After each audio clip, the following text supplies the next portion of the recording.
has anointed you. The Spirit of the Sovereign Lord surely is upon you. He has anointed you. He has anointed you. The Spirit of the Sovereign Lord surely is upon you. He has anointed you. He has anointed you.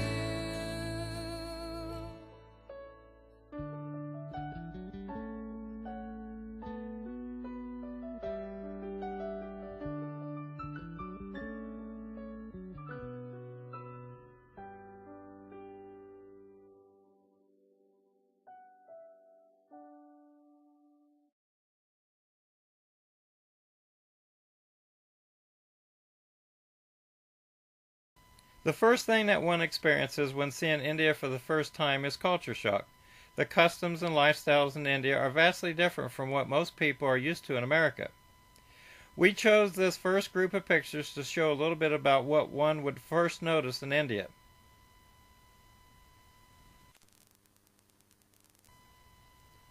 The first picture shows what a typical street scene might look like. Bicycles and ox-drawn carts are a very common sight. Homes in India are vastly different as well. Many people live in homes with thatched roofs, as can be seen in this picture. This is the main intersection of a town where we spent most of our first summer in India. Notice that the cows are permitted to lay down wherever they desire. Everyone purchases their food from vendors who usually set up their stores as stalls along the street during market day. Live as well as processed chickens can be purchased from this street vendor. The processed chickens were butchered at this site. This is a bazaar in a larger city. There are shops and bicycles as far as the eye can see. During the day it is not very busy, but in the evening after work and at night this area will be lit up and packed with people. Another thing that a person from America would find shocking in India is the filth. In this picture, wild hogs can be seen roaming the city eating garbage. This is a middle-class residential area. Notice the open storm sewers on either side of the street and think of how prevalent diseases would be here. Additionally, think of how this would smell as the hot sun evaporates the water and bakes the sewage. A typical woman's life is much more difficult in India than it is here in the United States. It is common to see a woman sweeping major streets in the early morning and late evening. Women perform all sorts of manual labor in India. In this picture you see some women passing bricks up the ladder to workers above them. It is common to see women working side by side with men in building construction. When I asked about this girl we saw on the street, I was told that she was taking her clothes to the river to wash them, so I decided to follow her and see how it was done. When I reached the riverbank, I saw several young women already washing their clothes. Many of them have a favorite rock that they beat the dirt out of the wet clothes on. Now you know the real meaning of the term stone-washed. Clothes are either hung out on the clothesline or spread out on the ground to dry. This girl hung her washing on a barbed wire fence. This woman is soaking dried manure in water so she can form it into manageable pieces. The manure is stuck against a tree.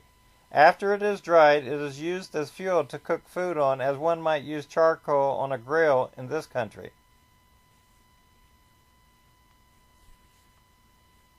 This is a Hindu temple. Many Hindu temples like this one is made with the finest stone available. This one is constructed from local marble. The Indian Hindu population invests a great deal of time, energy, and funds into these structures. Here is a picture of Shanta standing in front of a Hindu temple nearly 20 years ago. The banner above her head is advertising the Devi Goddess Festival. Hinduism is the dominant religion in India. It consists of thousands of different groups that have developed over the past 3,000 years. Hinduism has no single founder, no consistent theological system, and no single system of morality. Hinduism recognizes that there is one truth perceived and expressed by different people in different ways. Most Hindus believe that all faiths are essentially different paths to the same God. Their goal is a self-realization that leads the way to the extinguishing of desires, otherwise known as nirvana. Hindus see no need for an intermediary or a prophet to come between humans and God. On the surface, Hinduism seems polytheistic because Hindus worship numerous gods and goddesses. But Hindus say that when they are worshiping the 33 million small gods, they are actually bowing to Brahma, the supreme God. They say that the many gods merely represent various incarnations and manifestations of the supreme God. This is the Hindu god Krishna. Krishna takes many forms. In this picture he is in the form of a lion. Krishna is one of the most worshipped gods in India and is known for being a womanizer, as well as his bravery in the destruction of evil. This is the Hindu god Shiva. He usually appears in a meditating posture. Shiva is the god of dance and destruction. Women often pray to one of Shiva's wives to receive a husband. On Shiva's right side is the Hindu god Ganesh, the elephant god. This is an idol production line. Several cement copies of Ganesh can be seen just waiting for somebody to buy them so they can be worshipped. This is Hanuman, the monkey god. Hanuman is known for his devotion and courage. He is a noble hero and is worshipped in order to get strength and courage. This idol is huge. It must be over 100 feet tall. Look at how it towers over large trucks and filling station signs.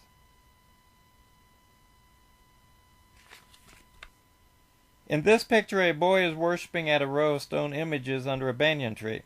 He is bowing down after offering flowers to the elephant god. The liquid you see on the ground is from a previous coconut milk sacrifice. The metal box beneath him is for the purpose of offering money to the gods.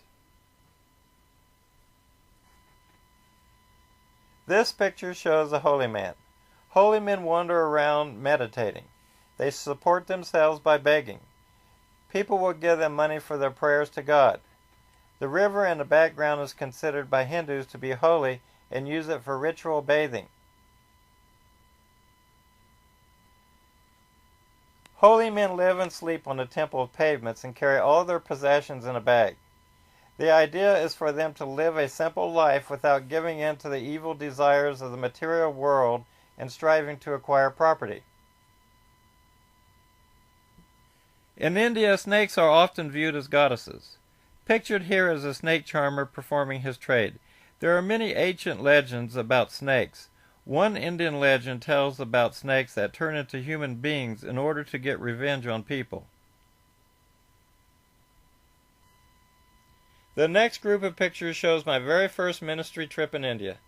This is what the roads look like in the remote tribal areas. This one is simply a graded mud road. After the pavement on the better road ended, we drove 20 more miles on this road.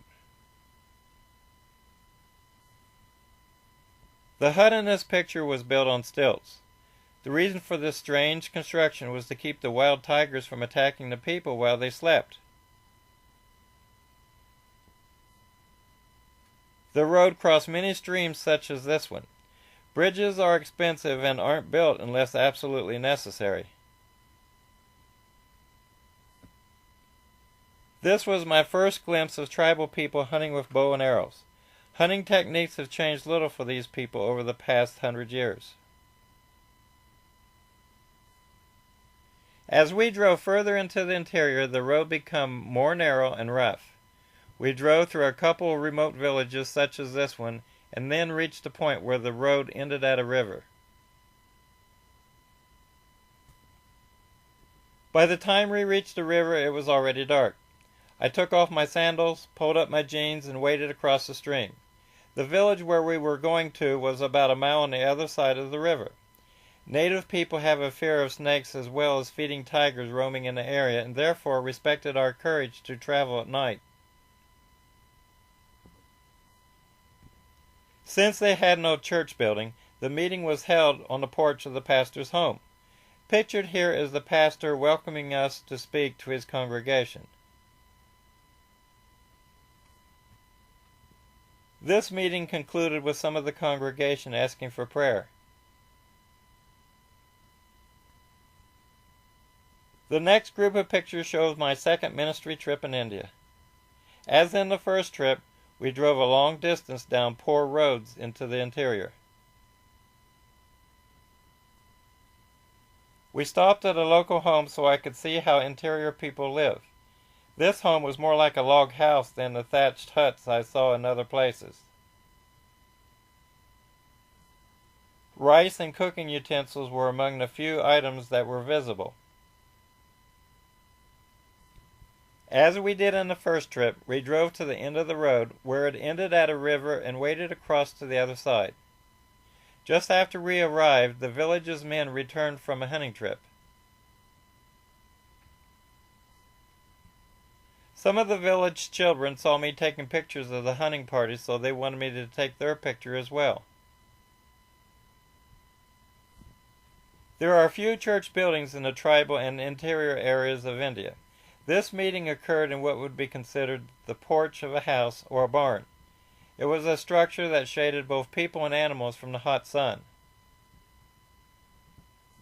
The believers sat very orderly as I gave the message. They received it well. Just as with my first trip, at the conclusion of the message, the members asked for special prayer. Prayer for stomach infections and malaria are the most frequent requests. A little girl in India can be just as emotional as any girl would be in this country. The mother and daughter in this picture asked me to pray for their fever. The man in the middle is my brother-in-law. He is like a bishop or supervisor of local pastors. I'll tell you a little bit more about him later. The young man on the left is the pastor of this congregation. He has a plot of land and asked for financial help to build a church. This event was a prayer of faith in the exact location that he wants to build the church. We used flashlights to help us as we walked at night along the riverbank. We were looking for the shallow part of the river so we could cross over to our Jeep. We were also looking for poisonous snakes. In addition to preaching the gospel, we try to help in other ways, such as applying for grants for local projects. Another one of my brothers-in-law is an interior school administrator. He told me of the sickness many interior people experience due to unclean drinking water and invited me to see the area. So once again we rented a Jeep and proceeded to another area of the interior. This road was built only 2 years before this trip. Prior to this, people either walked or traveled by ox or horse along trails. After a 4-hour journey, we arrived at this village. There are no vehicles at this school or village, so when the school's cook found out that I was coming, she used the opportunity to buy some provisions and bring them back in our Jeep. When it neared lunchtime, I positioned myself to photograph the process. My brother-in-law is checking on the rice. I soon discovered that all the children were walking past me to another area. I followed them through the trees to a riverbank. To my surprise, they were taking their metal plates to the river to wash them. I have never seen 200 kids wade into a river to wash their dishes before a meal. When I saw the muddy water and thought about all the germs and bacteria they stirred up, I wondered if they would have been better off if they hadn't bothered.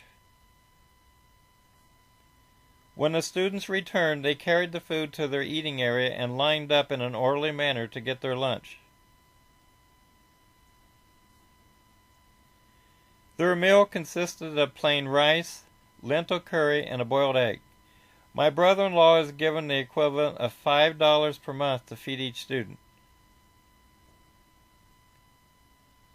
After lunch, I seen this boy leaning up against a tree. When I asked why he was there, I was told he had a fever and he was being isolated from the other students. I was told that many kids suffer fever and dysentery from drinking water from the stream. This tree is their version of a school dispensary. Many of the younger students wanted to say goodbye to the only white person they had ever seen. One of the students became very ill from fever and stomach ailments, so Bobji took the student and his mother to the hospital.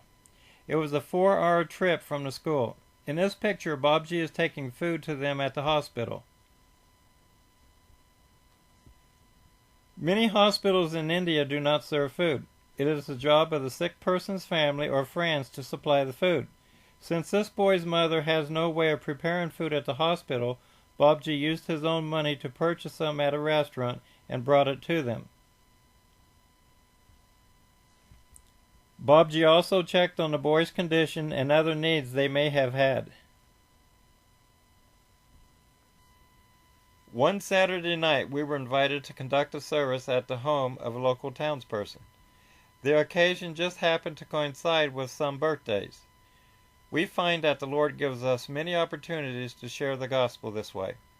Before the service was over, more than 200 people showed up. This is a scene that I photographed on the way home that night. There are many security checkpoints throughout the area.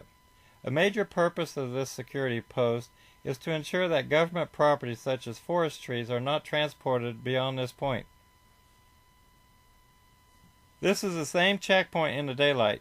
The government maintains a security presence in an effort to fight an antisocial group called the Naxalites. At another checkpoint, we were stopped and had our car searched for contraband items that the Naxalites might use against the government. This is a picture of a local police station. All people must pass through this winding maze before entering the building. In theory, the police can get a good look at anyone approaching them. 2 armed men dressed as women, totally clothed in burqas, tried to breach their security only a few days earlier. The only time I was advised to stay in our quarters was when the Naxalites organized a strike and closed all the town's businesses. Not wanting to offend them, I took this picture of their march from our balcony. This is yet another local night meeting that we were invited to conduct. It is very common for prayer to be requested as soon as the message is over. In this case, the prayer line grew quickly. They came for many reasons.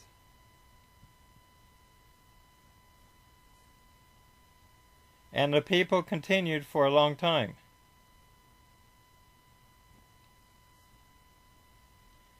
I was willing to stay until everyone who requested prayer was ministered to. This young lady visited us to give her testimony about what had happened to her a few days earlier at our meeting. She had a thyroid condition, but her doctor wasn't sure what kind. He was sending her to a specialist in a large city to find out what type it was. When she went back to the doctor after we prayed for her, her condition had regressed to the point that he told her she no longer needed to go. We received several other testimonies about answered prayer at the meetings. This is the village where Shanta's second oldest brother teaches. It is not located deep in a tribal area, but it is located in the interior. We were going to a leper village that is accessible by traveling several miles by road, but is less than a mile's walk from the school, so we decided to walk. About 1/2 mile from the school is a bridgeless stream we had to cross. We simply waded across and climbed the bank on the other side, while all the time looking for snakes. When we reached the leper village, news spread that we were there. When one of the village elders found out we were visiting, he changed into his ceremonial dress and welcomed us to his village. This is a picture of a poor village woman giving her son a bath at the leper village. This person is a living example of why there is such a thing as a leper village. This man held his hand up to show that his fingers were lost to leprosy. Multi-drug treatment can kill the disease, but it's much too late to save this man's hand. This is a group of children in a leper village. They simply wanted somebody to take their picture. Sadly enough, they rarely meet any people that are willing to do so. The next two pictures are about 20 years old. You have seen the picture of Shanta leading the first Christian witness to this same leper village. The people in this village are very poor. In some cases, people will not attend a meeting because they don't have any clothes to wear. The person Shanta is praying for is a local leader. At first he did not like the missionary team, but after a few trips and gifts of used clothing, he began to trust them. The thing he liked best is people touched him when they prayed for him. Since he's a leper, people usually avoid being around him, let alone touching him. Here is another older picture of Shanta doing door-to-door ministry. The woman asked prayer for her fever and family. There is little furniture in this house. The child sleeps in the yellow hammock. There are many nighttime revival and prayer meetings held in India. This one seems to have gone a little too long for the man on the left.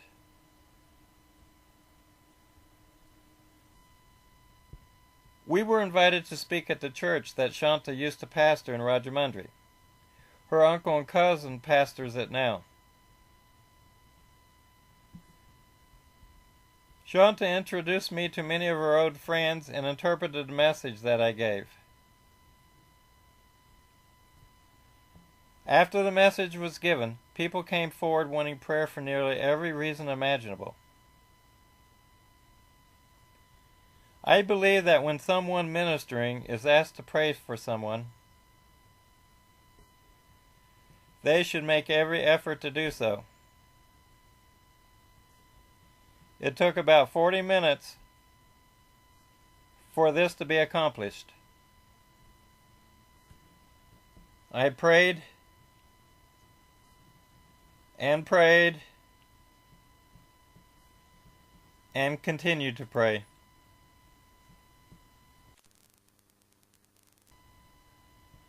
On another year's trip, we dedicated 3 new churches. This is a picture of the first one.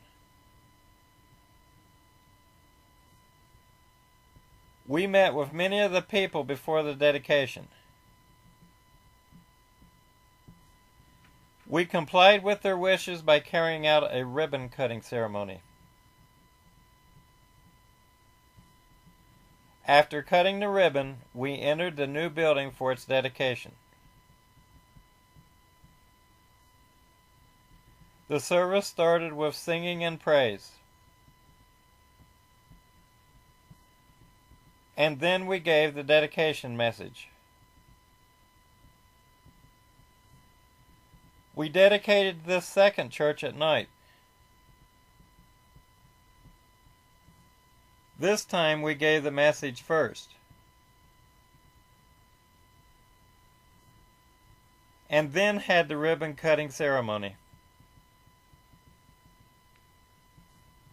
The dedication message centered on the teaching of Jesus when he quoted from Isaiah 56 that the temple should be the house of prayer for all nations. I guess this is why so many people responded by asking for prayer at the dedication service. On our first trip, the daily high temperature was at least 104 degrees for the first 17 days. Often it was higher. I learned that if I shaved my head, I could handle the heat much better. That's the reason why you see me with a shaved head in these later pictures. The third dedication was a little bit different. I was told that because of the Nuxlights, it was far too dangerous to take my family or hold a scheduled dedication service at night. Instead, 4 of us went in on 2 motorcycles. We were only going to meet with the pastor. A funny thing happened on the way there. It drizzled rain all morning, and when we arrived, the closest workers was just coming out of the fields because of the rain. Thanks to the timing of the Lord, we were able to dedicate the church with many of the people taking part in the service. If you look carefully, you can see the 2 motorcycles behind the building in the middle of the picture.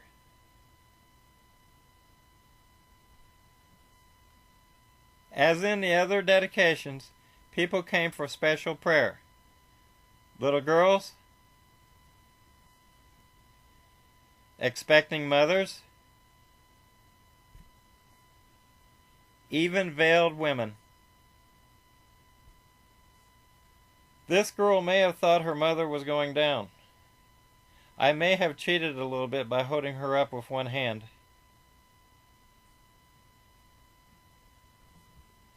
You may remember this picture from earlier in the presentation. You have seen this man in the middle several times. His name is Bougie and is my wife's brother. He is a teacher and is able to make first contact with unreached groups. It would be much more difficult for us to minister without his assistance. In addition to raising our own support, I am looking for a few people who would be willing to support him. As you saw in many of these pictures, most of the church structures are very basic. They consist of little more than thatched roofs and mud floors because that's all they can afford. They simply did the best with what they had. A problem arose in the area. An outside pastor was able to obtain some support from the United States, and he offered to give money to many of the interior congregations to support a pastor and build a cement block building if they would just join him. He then was able to claim that these were his works and these congregations were successes of his evangelistic efforts. One of the things we plan to do should we exceed our budget is purchase building supplies to help new congregations that we establish build churches. There are local family-owned cement block companies such as this one that can supply our needs. They pour the cement into forms and dry the blocks on the premises. They will also transport the blocks and stack them at the building sites. The next 3 churches are examples of what can be built at a modest price. These 3 could be built for about $5,000 each. As you can see in this picture, it is relatively easy to add an attractive front to a building. In closing, I want to leave 2 reasons with you why I believe you should consider supporting our ministry to India. Acts 1:8 records one of the last missionary commissions to the church. Just before Jesus ascended into heaven, he told the disciples that they would be his witnesses to the uttermost parts or the ends of the earth. As you saw earlier in this picture, we traveled at night, waded through swift streams, and walked along snake-infested paths where feeding tigers roamed. In this picture you saw us go back to a leper village where Shanta established a ministry nearly 20 years ago. You can't get much closer to the ends of the earth than this. This is a map of the world. The red dot in the center is Israel. India is the country to the right of it, colored in red. From Israel, some of the church movement went southwest across North Africa, but most of it went northwest into Europe and then across the Atlantic to America. The second reason I want to leave with you why I believe you should consider supporting our ministry in India is in the form of a few rhetorical questions. What if? What if the Lord would have decided to go the other way? What if the Lord would have went east into Asia and India instead of west into Europe and America? What if we, the people of the West, would have become a bunch of pagans who worshiped stones, rivers, and snakes? The question is, wouldn't you have wanted them to bring the gospel to you? The Apostle Paul wrote in his letter to the Romans in chapter 10, "For whosoever shall call upon the name of the Lord shall be saved. How then shall they call on him in whom they have not believed? And how shall they believe in him whom they have not heard? And how shall they hear without a preacher? And how shall they preach except they be sent?" Our ministry is one that will preach the gospel to the unsaved population in India so that they may hear and believe and call upon the name of the Lord and be saved.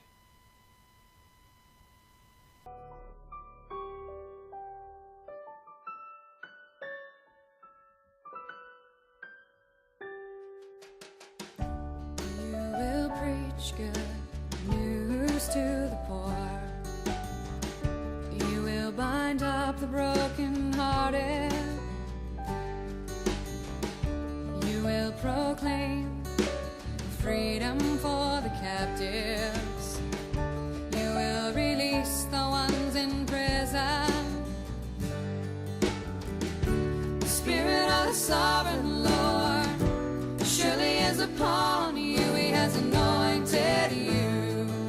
He has anointed you. The Spirit of the Sovereign Lord surely is upon you. He has anointed you. He has anointed you.